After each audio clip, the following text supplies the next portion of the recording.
Selamat datang di video pembelajaran untuk mata kuliah operating system di week 4 ini bersama saya Miftah. Mari kita belajar di video pembelajaran ini. Oke, yang pertama ya, kita akan bahas masalah agenda kita ya. Ini ada beberapa topik ya. Ada 3 topik inti. Yang pertama ada concurrency, kemudian yang kedua ada synchronization, yang ketiga adalah example of synchronization pada RAID. Oke, nah 3 topik ini akan kita bahas di PowerPoint ini. Yang pertama adalah concurrency. Nah, di concurrency ini, concurrency itu ya bisa terjadi ketika ada 2 atau lebih proses ya yang menggunakan resource yang sama di satu waktu yang sama. Ya, misalkan sekarang saya menggunakan PowerPoint, kemudian saya menggunakan aplikasi rekaman ini di satu waktu yang sama, yang menggunakan prosesor yang sama. Ya, jadi ada 2 aplikasi atau lebih yang digunakan secara bersama-sama. Nah, ketika ya terjadi kesalahan, itu akan mengakibatkan beberapa malfunction ya, diantaranya bisa data loss atau bahkan deadlock. Oke, nah maka dari itu kita akan butuh konsep-konsep seperti concurrency ya. Salah tiganya adalah multitasking, multithreading, dan multiprocessing. Kenapa kita itu harus mengetahui apa itu concurrency ya? Atau kenapa kok prosesor ya atau teknologi-teknologi sekarang khususnya operating system itu butuh concurrency? Yang pertama ya, permasalahan resource utilization ya, bagaimana caranya resource ini kita manfaatkan, kita tingkatkan agar ketika PowerPoint dan aplikasi rekaman itu tidak error ya, atau tidak not responding salah satunya. Yang kedua responsif. Yang ketiga adalah hasilnya bagaimana. Yang keempat adalah real time processing. Bagaimana caranya 2 aplikasi ini itu bisa berjalan memang secara real time, secara up to date. Nah, keuntungannya apa sih penggunaan concurrency di OS ya? Ada beberapa keuntungan. Yang pertama adalah kita bisa menjalankan ya banyak aplikasi di satu waktu yang sama gitu ya. Ketika teman-teman coding ya, misalkan ada 5 function, itu ketika belum memanfaatkan teknologi concurrency itu function 1 dulu yang dieksekusi, baru function 2 dieksekusi, baru function 3 dan seterusnya. Kita tidak bisa melakukan run secara bersama-sama, misalkan function 1, 2, 3 itu berjalan di satu waktu yang sama tanpa menggunakan teknologi concurrency. Terus kemudian keuntungan yang kedua adalah better resource utilization ya, bagaimana resource ini kita kelola sebaik mungkin ya, agar ketika satu aplikasi akan mengakses sumber daya X. Nah, ketika aplikasi ini sudah selesai, maka sumber daya X ini bisa digunakan oleh yang lain. Ya. Bukan ketika ada aplikasi X mengakses sumber daya X, sampai kapanpun sumber daya X itu digunakan oleh aplikasi X, di booking terus, itu tidak bisa.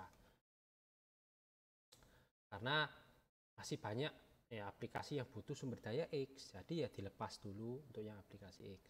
Kemudian better average response time ya, jadi seperti yang saya jelaskan sebelumnya, tanpa menggunakan concurrency ya, itu ada aplikasi ya, yang ingin menjalankan ya, ingin dijalankan, tapi karena ada proses sebelumnya digunakan aplikasi lainnya, maka aplikasi ini menunggu dulu aplikasi itu selesai. Misalkan sekarang saya rekaman dan PowerPoint ya, saya tidak bisa menjalankan aplikasi rekaman saya, OBS saya, kecuali PowerPoint-nya saya tutup. Seperti itu ya. Oke, terus yang ketiga, better performance, jelas. Ya. Nah, karena bisa jadi satu aplikasi itu mengakses resource sumber daya X, aplikasi yang lainnya mengakses sumber daya Y, jadi bisa berjalan barengan, gitu. Ya, itu better performance dan sangat-sangat efisien ya, karena tidak harus menunggu aplikasi X berjalan dulu baru aplikasi Y. Kemudian ada beberapa isu yang terjadi ketika kita menggunakan concurrency ya. Yang pertama adalah non-atomic. Jadi non-atomic itu artinya ada proses itu yang bisa kita pecah-pecah. Ya, bisa kita pecah-pecah jadi kecil-kecil. Misalkan manusia itu bisa kita pecah jadi satu proses bernafas, satu proses melihat, satu proses meniup misalkan. Nah, satu manusia ini dipecah-pecah dari kecil-kecil proses. Jadi bisa berjalan bersama-sama. Kan tetapi kadangkala itu proses-proses ini menimbulkan masalah. Nah, misalkan ketika saya itu terjadi sakit ya, misalkan pilek, nah, maka otomatis ya proses-proses yang menggunakan hidung itu akan terjadi kendala ya. Bernafas misalkan karena terjadi sakit pilek, maka sedikit misalkan terjadi sesak nafas, maka jantungnya atau paru-parunya tidak bekerja optimal. Kemudian ada race condition juga sama. Jadi ketika ada aplikasi ya, ada tiga aplikasi itu yang menggunakan resource yang sama. Jadi kadangkala aplikasi ini cepet-cepetan begitu, padahal sudah dijatah aplikasi satu itu jalan dulu, aplikasi 2 ya minimal beberapa detik jalan dulu, tapi ternyata aplikasi yang lainnya itu yang mendahului mereka. Terus ada lagi blocking. Nah, jadi kadangkala terjadi aplikasi X ini memblok sumber daya X terus-menerus, tidak dilepas-lepas. Nah, maka itu kan terjadi kendala ketika aplikasi Y ingin mengakses sumber daya itu. Gitu. Ingin mengakses sumber daya itu tidak bisa. Nah, itu kadang-kala terjadi seperti itu, blok. Kemudian ada starvation, ini sama juga halnya dengan blocking. Jadi karena keblok maka aplikasi Y ini mati, teman-teman. Tidak bisa berjalan karena tidak ada sumber daya yang bisa digunakan oleh aplikasi Y untuk berjalan. Kemudian ada deadlock, sama. Nah, ketika ada dua aplikasi ini ya ingin masuk ke sumber daya X, ternyata sumber daya X ini tidak menampung, akhirnya kekunci semuanya. Sama halnya ketika teman-teman ada pintu kelas ya, pintu kelas itu kan hanya bisa dimasuki secara bersama-sama 2 orang, pintu ya, pintu. Tapi ketika 2 orang ini itu mempunyai berat badan yang lebih, artinya gemuk ya, gemuk sekali, 2 orang ini gemuk sekali dan masuk bersama-sama di satu pintu yang sama, nah kadang-kadang terjadi deadlock, nyangkut gampangannya. Gitu. Kemudian contoh-contoh untuk concurrency di operating system, yang pertama ada contoh task scheduler. Jadi task scheduler yang pernah teman-teman saya praktekkan di kelas ya, itu kan kita bisa membuat banyak scheduler dan kita bisa buat scheduler itu di satu waktu yang sama. Misalkan jam 10 saya membuka saya membuka Microsoft Word, saya juga membuka Microsoft PowerPoint di jam yang sama, itu bisa. Karena di task scheduler ini sudah punya kemampuan untuk menghandle multiple task. Ini contoh-contoh task scheduler yang pernah saya praktekkan ya. Jadi task scheduler itu untuk membuat penjadwalan kapan sebuah proses itu dijalankan. Nah, kemudian kita akan bahas mengenai concurrent process in operating system. Berbicara mengenai concurrent processing, jadi concurrent processing ini itu ketika ada multiple prosesor itu mengeksekusi instruksi ya, ibu instruksi yang secara bersama-sama yang bisa meningkatkan performa begitu. Oke, Jadi seperti parallel processing begitu teman-teman. Jadi misalkan ada satu task ya, satu task itu kita bisa bagi-bagi. Satu prosesor itu ngakses task ini, task X, satu prosesor lagi akses task Y. Jadi mereka dijalankan secara bersama-sama dan berkesinambungan. Ada task baru diproses oleh task yang kecil, gitu. Prosesor yang kecil. Kemudian di sini ada multi programming environment dan multi processing environment. Jadi untuk yang multi programming ini misalkan ada beberapa task itu di-share oleh satu prosesor. Nah, dia akan menciptakan sebuah virtual concept ya, yang bagaimana agar ya prosesor itu bisa dialokasikan untuk setiap tasknya. Jadi setiap task ini akan mendapatkan setiap task ya, misalkan 5 task berarti satu task ini itu dia akan memperoleh dedicated prosesor sendiri. Itulah multiple programming environment. Sedangkan untuk yang multi processing ini jadi ada banyak prosesor. Ya, kalau di multi programming itu hanya satu prosesor yang mengerjakan banyak task, tapi kalau multi processing ini ada 2 atau lebih prosesor itu yang bisa mengerjakan banyak task di share memori yang sumber daya memorinya. Begitu. Oke, jadi setiap task ini akan memperoleh prosesor yang berbeda atau CPU yang berbeda. Misalkan task X itu punya prosesor sendiri, task Y punya prosesor sendiri. Begitu. Oke, nah contohnya seperti ini. Kalau yang multi programming itu hanya satu CPU itu di share memori ya untuk beberapa task. Tapi kalau yang multi processing dia ada 2 atau lebih prosesor yang menghandle beberapa task di share memori yang sama. Nah, contohnya untuk yang example of concurrency ini yang pertama itu ada web server. Ya, jadi kan ketika teman-teman mempunyai aplikasi website. Nah, aplikasi website ini akan bisa diakses ya ketika mempunyai sebuah server sendiri. Nah, entah dia servernya ini berada di cloud maupun di internal. Ketika server ini diakses, misalkan posisinya di cloud ya, berarti kan server ini dapat diakses oleh banyak klien. Nah, misalkan saya mengakses salah satu website facebook.com. Nah, saya bisa mengakses di jam 10 pagi. Teman saya bisa juga akses di jam 10 pagi. Ya. 100 orang bisa mengakses di jam 10 pagi.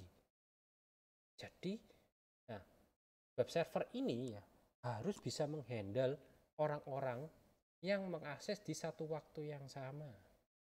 Itulah konsep konkurensi. Jadi, harus bisa, jangan sampai ketika jam 10 saya duluan ya, Pak Miftah dulu yang ngakses facebook.com.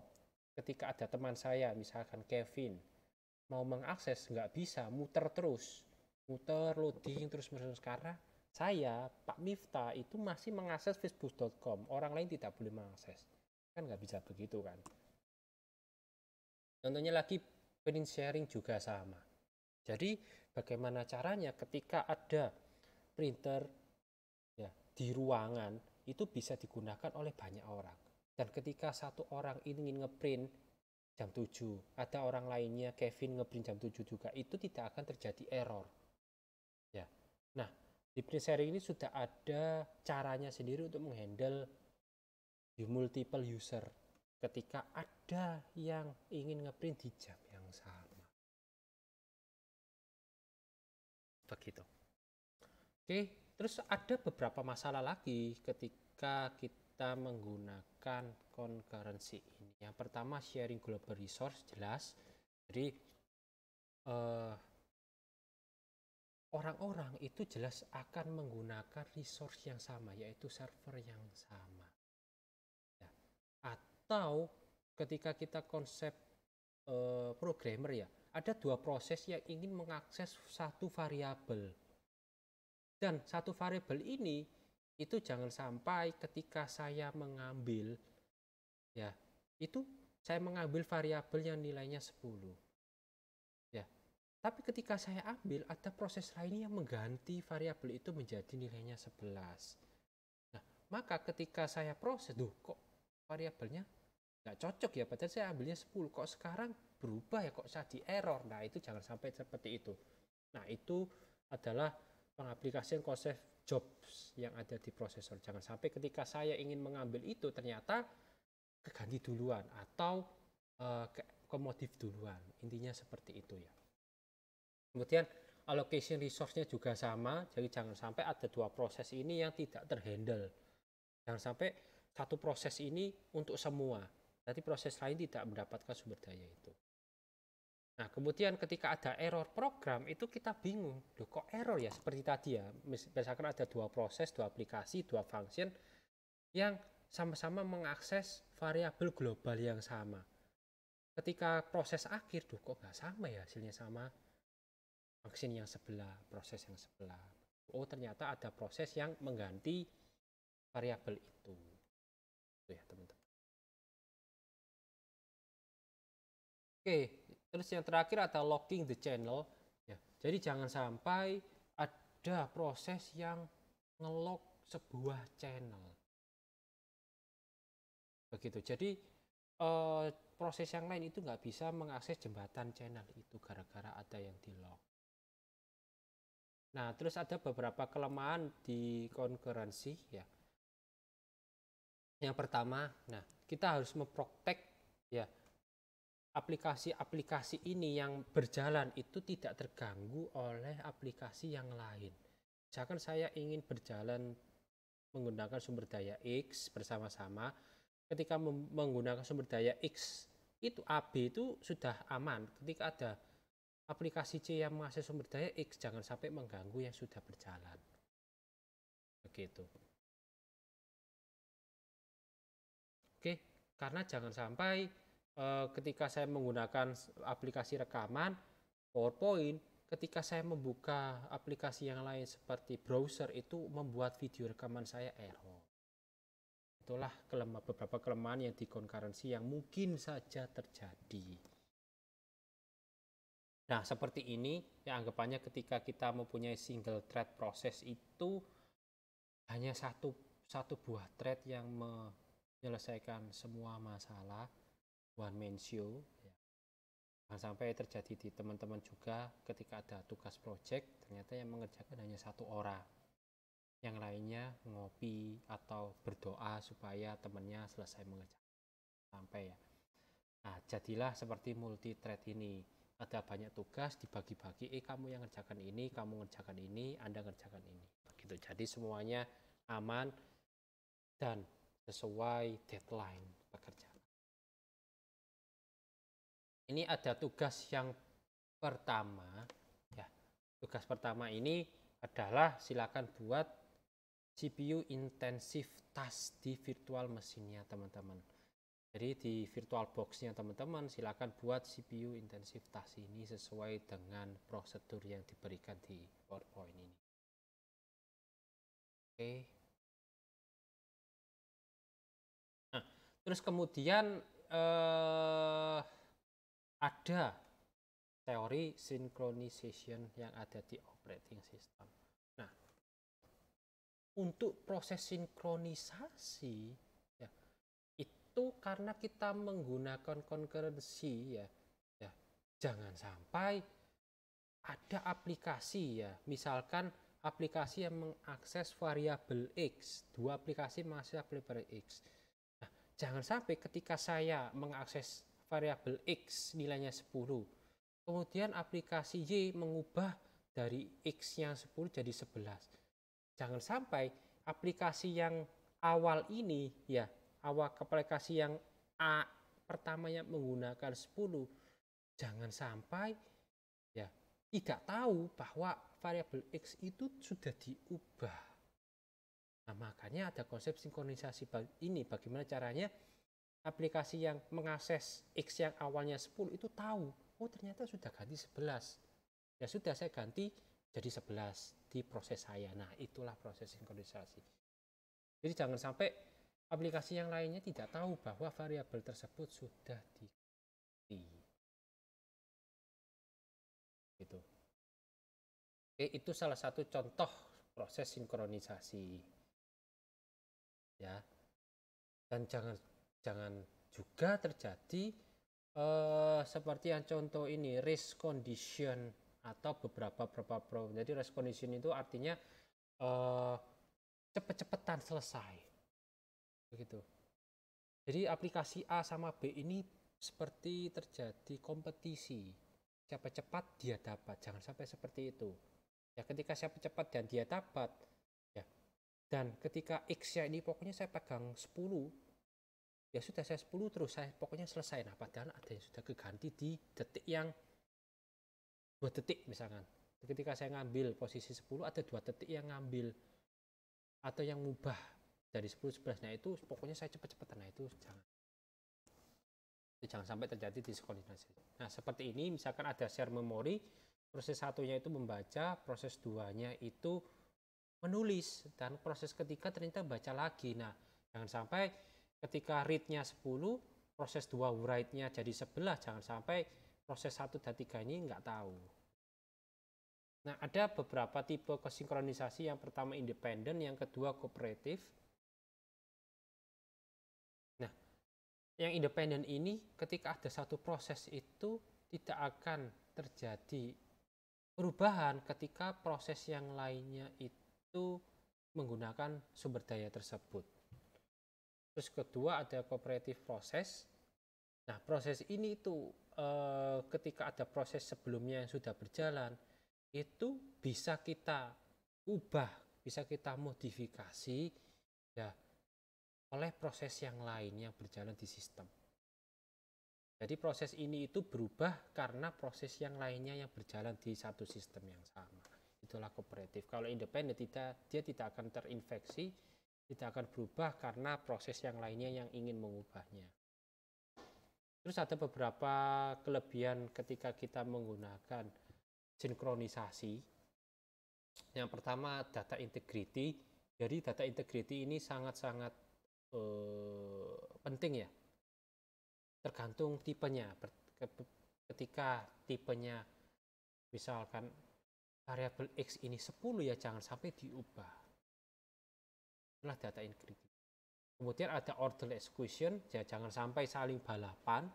Kemudian ada resource sharing, bagaimana caranya resource sumber daya ini itu bisa dibagi-bagi, bisa stabil ketika terjadi pembagian karena ada proses baru yang terbentuk. Kemudian jangan sampai terjadi deadlock, ya seperti tadi ada 2 orang yang mempunyai berat badan lebih atau gemuk itu ya masuk di pintu yang kecil begitu. Jangan sampai terjadi 2 orang masuk bersama-sama di pintu yang kecil dan mengakibatkan deadlock. Kemudian ada performance optimization dan deadlock. Oh, ini sama ini kedobelan ya. Oke. Kemudian ada beberapa kekurangan ketika kita memakai sinkronisasi. Yang pertama just overhead, jadi panas ya. Jadi ketika ada banyak proses, 100 proses itu jangan sampai terintimidasi satu sama lain, atau ketika memang terjadi proses sinkronisasi itu tidak mengganggu proses yang lain. Itu kan real time-nya sangat-sangat tinggi. Nah, seperti sekarang saya menggunakan PowerPoint, saya menggunakan OBS, Firefox, jangan sampai blue screen ya. Nah, itu memang harus kita handle ya. Dan itu memang kelemahan di proses sinkronisasi. Dan dapat terjadi deadlock jika proses implementasinya terjadi kesalahan. Nah, ada kondisi yang terjadi ketika sistem tersebut itu mengalami seperti tadi overhead atau sakit lah intinya, yaitu risk condition. Nah, risk condition ini terjadi ketika kita itu mempunyai banyak thread. Ya, ketika banyak thread, 2 atau lebih thread ya, mengeksekusi sebuah task di critical section, itu akan terjadi race condition. Jadi misalkan pada satu task kita pecah-pecah menjadi non-atomik ya. Jangan sampai harusnya task yang pertama dulu selesai, tapi task yang terakhir selesai duluan. Nah, harusnya task selesai duluan ini variabelnya itu sudah ganti 11. Ternyata karena itu cepet-cepetan variabelnya masih 10, padahal di tengah-tengah itu sudah terjadi proses sinkronisasi menjadi 11. Nah, itu nggak boleh terjadi seperti itu. Oke. Harusnya bisa kita log dulu ketika terjadi proses sinkronisasi. Kemudian ada terjadi critical section. Critical section ini terjadi sama ketika ada share variable yang digunakan oleh banyak aplikasi. Jadi satu variabel digunakan banyak aplikasi. Nah, ini juga terjadi di critical section juga sama.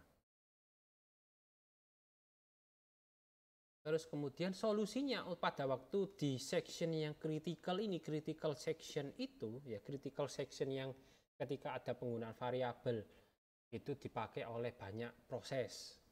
Itu pertama yang bisa kita cegah dengan mutual exclusion.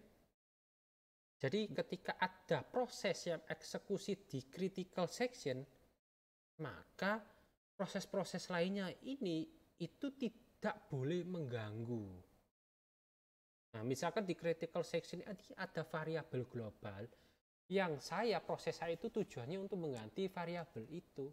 Nah, jangan sampai ada proses yang mengambil variabel itu dulu, atau menggunakan variabel itu dulu, atau memodifikasi variabel itu dulu, karena saya itu lagi proses mengubah.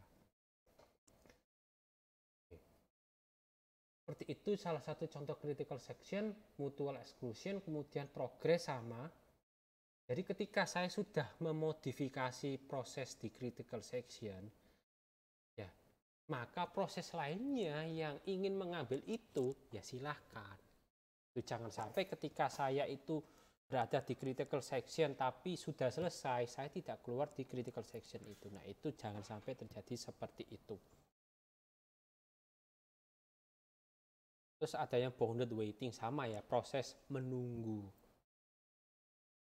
Jangan sampai sudah selesai tapi nggak keluar, tapi harus menunggu terus-terusan. Oke, kemudian masalah-masalah diskriminasi lanjutannya yang pertama ada deadlock, sama seperti yang saya ceritakan tadi, ada dua proses yang mengakses sumber daya X tapi nggak mampu. Terjadi deadlock karena Y itu belum selesai, X belum selesai, tapi sumber dayanya habis. Tapi ada sumber daya A lagi yang ingin mengakses sumber daya X. Nah, itu terjadi deadlock karena sumber dayanya rusak atau error. Atau ya seperti tadi, kapasitasnya tidak cukup. Yang harusnya cukup untuk 2 orang, seperti pintu lagi ya. Tapi ternyata 2 orang ini gemuk semuanya. Atau ada 3 orang yang nyempil di 2 orang yang kurus misalkan. Nah, itu juga terjadi deadlock. Race condition sudah saya jelaskan, kemudian starvation ini sama.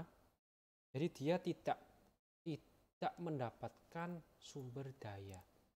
Saya ingin makan, tapi makannya, ya makan nasinya itu habis duluan. Jadi terjadi kelaparan begitu.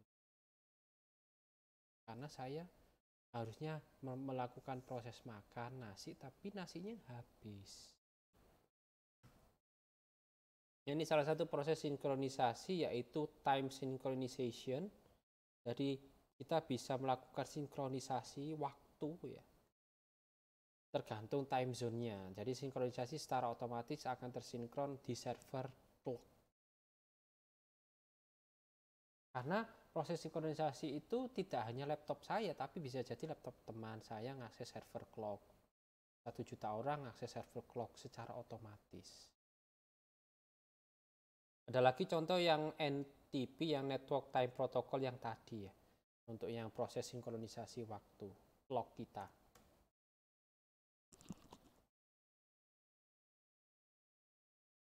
Oke, kita masuk di konsep RAID. Jadi di konsep RAID ini itu sebuah teknik ya yang kita bisa gunakan ketika kita itu mempunyai disk yang banyak atau penyimpanan atau SSD atau HDD yang banyak, itu kita bisa jadikan satu. Begitu. Jadi kita anggapannya itu mempunyai satu disk penyimpanan, tapi sebenarnya penyimpanan ini itu banyak, teman-teman. Ada 5 SSD di dalam satu disk. Itulah teknologi RAID, gampangannya seperti itu. Jadi bagaimana caranya? Ya ketika kita mempunyai banyak disk itu disatukan, dan ketika ada saya ingin menyimpan data itu tidak terjadi error. Begitu. Misalkan saya punya drive C atau drive D di laptop. Nah, ternyata drive C ini itu sebenarnya itu ada 5 SSD di dalamnya. Tapi seolah-olah itu hanya satu disk. Kemudian ada controller yang menghandle RAID ini. Jadi controller ini bertugas untuk memanage hard disk atau SSD-nya teman-teman itu di sebuah array. Ya, di sebuah storage array. Jadi sebuah kotak atau lemari besar begitu. Ya, yang menyimpan fisik dari disknya itu. Oke. Dan di controller ini itu juga bertugas untuk memproteksi data agar tidak terjadi crash. Karena kan 5 disk disatukan di lemari yang sama. Anggapannya kita punya satu disk, tapi satu disk itu sebenarnya banyak disk. Nah, di controller ini itu sebenarnya bisa berupa, mungkin aja berupa hardware base atau software base. Kita bisa beli RAID ini. Begitu. Jadi ada fisiknya, fisik seperti rak itu ya, fisik controllernya untuk memanage array ini, disk ini. Begitu. Oke, seperti Serial Advanced Technology Attachment SATA itu ya, atau Small Computer System Interface atau SCIS. Biasanya digunakan oleh server ya, server-server, dan bisa kita jadikan motherboard server. Nah, dengan menggunakan software based RAID ini, ya, controllernya yang digunakan pada hardware system itu kita bisa manage seperti pembuatan central processor dan memori. Nah, yang software based ini itu memang difungsikan seperti kita punya hardware base. Seperti kita punya rak sendiri, tapi basisnya sekarang software yang mengaturnya. Gitu. Oke. Tapi memang ketika kita menggunakan software base itu kekuatannya itu memang tidak sempurna. Maksudnya tidak perfect ya. Sempurna sih sempurna, tapi tidak terlalu sempurna. Itu yang bisa mengakibatkan performa dari aplikasi yang ada di disknya itu, servernya, atau di aplikasi-aplikasi yang menggunakan disk yang sama. Nah, ada beberapa level di RAID. Yang pertama, RAID 0 itu adalah stripping. Ya, stripping ini jadi level 0 ini membagi disk yang sama. Misalkan saya ada sebuah file 1 tera. Ya, 1 tera. Dan disk yang pertama ini itu adalah 300. Maka 300 di sini 800 ya. Nah, ketika saya 1 tera anggapannya 1000 ya. Maka stripping ini membagi ya, ternyata 1000 ya. Ya sudah 300 di sini, sisanya 700 di sini.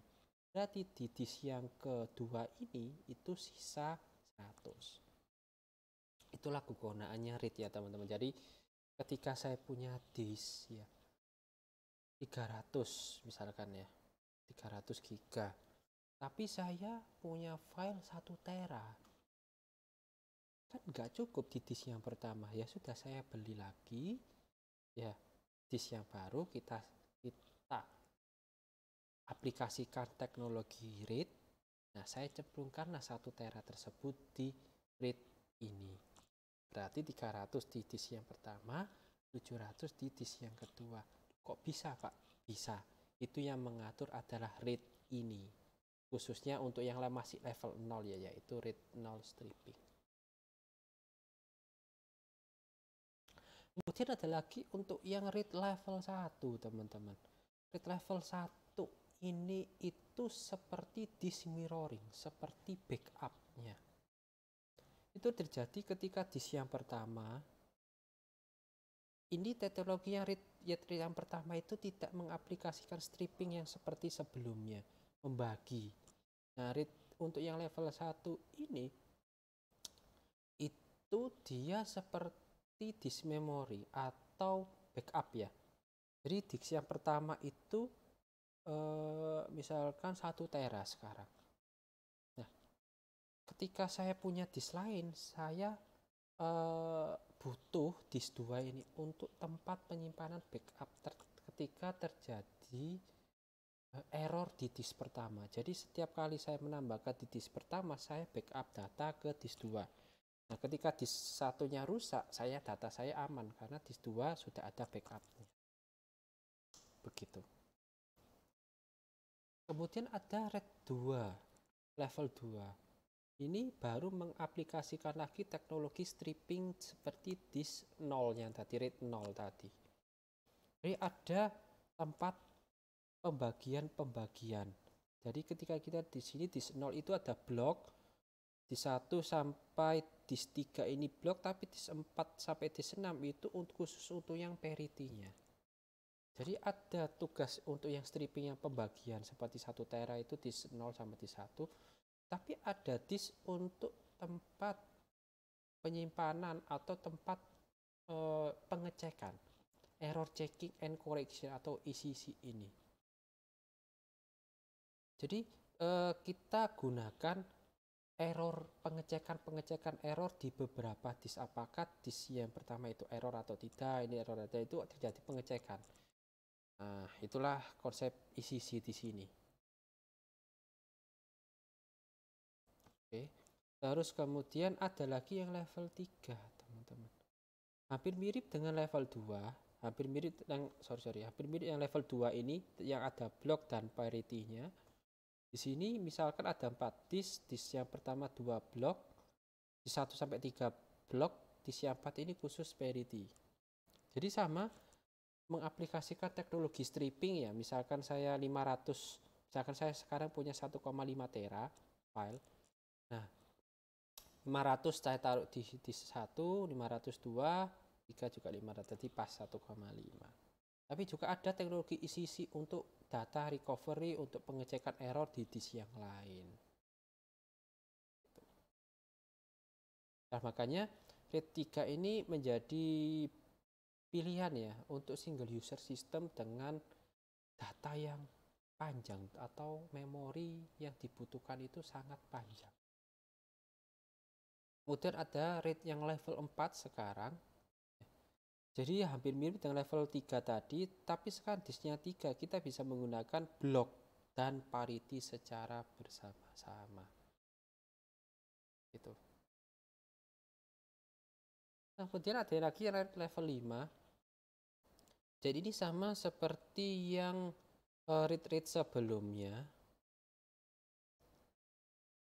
Jadi RAID 5 ini itu mempunyai performance yang lebih baik daripada single drive, tapi memang tidak setinggi RAID 0 karena RAID 5 ini membutuhkan setidaknya itu 3 disk, 3 SSD atau 3 HDD. Tapi seringnya butuh direkomendasikan itu minimal 5, teman-teman, untuk performance reason. Jadi memang RAID 5 ini namanya 5 ya, minimal 5 disk begitu. Kalau read 0 tadi ya terserah kita minimalnya berapa. Tapi memang minimalnya 2 kalau read 0, tapi kalau read 5 minimalnya 3, tapi direkomendasikan 5. Nah gitu. Tapi memang ketika kita itu mempunyai banyak disk, maka itu akan membutuhkan waktu lama sebuah aplikasi untuk memprosesnya karena kan disknya banyak, dan apalagi disknya itu terbagi-bagi. Ya kan satu aplikasi ternyata disimpan di 5 disk, maka pembagian ini itu juga butuh waktu untuk mengambil proses-proses memori-memori yang terjadi di disk 1 sampai disk 5. Ada lagi yang non-standard RAID, ini biasanya digunakan oleh Linux kernel ya. Tapi Linux-nya ini juga support untuk RAID 0, 1, 4, 5, dan RAID 6 konfigurasi. Nah ini pemilihan RAID, ya ketika kita ingin, saya hanya punya 2 disk ya. Berarti kita lihat min drives-nya dulu 2. Oh berarti kita bisa menggunakan RAID 0 dan RAID 1. Kita lihat dulu kalau misalkan mengandalkan performa, ya kita RAID 0.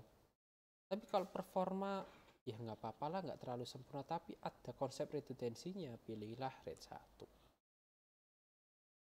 Tapi ketika ada disk 3 dan teman-teman bisa menggunakan untuk yang kecepatan dan redundancy ini pakai RAID 5. Kalau yang 4 ya berarti RAID 10. Kalau cuma 1 ya berarti pakailah yang biasa. Nah, salah satu contohnya RAID yang sudah beredar di pasaran ya, yaitu NAS, Network Attached Storage. Jadi ini seperti file dedicated storage device. Kita bisa menambahkan hard disk kapanpun, misalkan posisi saat ini saya punya 2 disk di NAS. Ketika saya kondisinya full, maka saya bisa beli disk yang lain, kita gabungkan di NAS. Gitu. Nah, contohnya seperti ini. Ini misalkan saya hanya, ini ada 4 slot ya. Ini merek Synology. Nah, kemudian saya hanya punya 2. Nah, kita bisa mempraktekkan RAID. Tapi ketika kita butuh memori lebih lagi karena customer kita, klien kita itu meningkat, maka perlu penyimpanan data yang lebih tinggi, maka ditambahkan atau beli lagi SSD atau disk yang lain. Nah, berbicara konsep hardware RAID, hardware plus software yang dipakai di RAID. Untuk penggunaan hardware-nya, hardware base itu memang masih membutuhkan dedicated controller yang diinstal di server. Jadi ada sebuah controller yang harus diinstal di server. Ya, controller ini itu berada di hardware ya, bukan software. Ada sebuah hardware-nya atau mesinnya atau itemnya atau objeknya yang bisa kita konfigurasi di card-nya. Card I/O system, dari input output sistemnya kita bisa insertkan, atau di option ROM, read only memorinya. Atau ketika sebelum atau sesudah operating system itu dinyalakan. Jadi butuh controller ya teman-teman untuk mensupport RAID ini ya, tergantung dari operating systemnya. Nah, kemudian ada lagi yang software base. Ini biasanya software base ini sudah disediakan oleh beberapa operating system yang terbaru. Jadi termasuk komponen dari file sistemnya, kemudian layernya sebagai virtual device, ya. Dan RAID ini itu bisa kita implementasikan ya, seperti di Windows itu support RAID 0, 1, dan 5.